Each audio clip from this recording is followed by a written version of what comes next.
Hello friends, and let's talk about power amplifiers for audio electronics quiz number 5. First off, it is false that current flows from a stream of electrons from the point of lowest voltage to the point of highest potential. And if you think about that, I'm pretty sure that'll make sense, right? That's backwards. That's false. Okay, electrical power is energy used to do work when an electrical current is made to flow through a load resistance. So, right, we've been talking all semester about electrons and voltages moving through things, and that there has to be something in between there to do some work. So that's the way electrical power works. And it is true that you should read your output power ratings and specifications carefully to avoid misinterpretation. Yeah, it's possible that you could buy two pieces of equipment that are not set up to work together, and that's a mistake you would rather avoid. Okay, preconditioning assures that the unit will perform reliably when it is heated to the highest temperature that it can be expected to reach in normal use. That's a mouthful, but it does point out that you need to turn things on sometimes and let them heat up and get to the point where they're going to be running and working at that temperature. Good.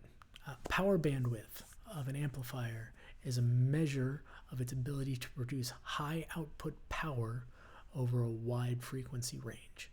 Okay, so if your amplifier is rolling off the low end or the high end, not using a filter, not the way that you want it to, that is bad. Okay.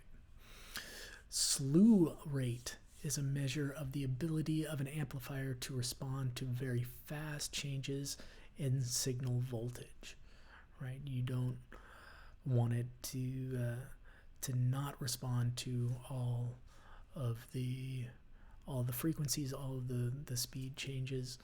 Now it's going to be a little bit different in higher frequencies and lower frequencies, so you have a trade-off between power and speed. But we're going to look at one way that we can harness this, and that would be the bridged operation, or bridged mono. So most let's do this first. Bridged mono, both amplifier channels are fed the same signal, but the signal polarity of one channel is reversed from the other channel. And when we get to do this, especially if you're in Live 2, we will be setting up one of our power amplifiers as the sub in bridged mono. And it's really neat the way ours works, because if you've got these banana clips, right, they've got these two devil horns, and they've got them set up next to each other so that when you're in bridged mono, instead of having left and right, the cable literally bridges the left side and the right side. Good.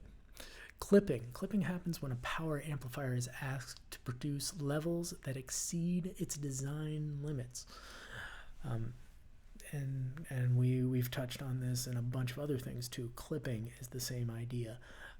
Distortion, feeding overdrive, feeding too much signal is going to be where you clip. Now your sensitivity rating relates to the amplifier power to sound pressure level. So how much sound level you can push out, that would be in your sensitivity rating. Okay. And lastly, impedance. We talked about impedance a couple lectures ago, right? But it's still the same thing. Impedance is the total opposition in the alternating current flow that it presents to the output of the power amplifier. Okay. And like the kangaroo says, at these prices, I am not surprised.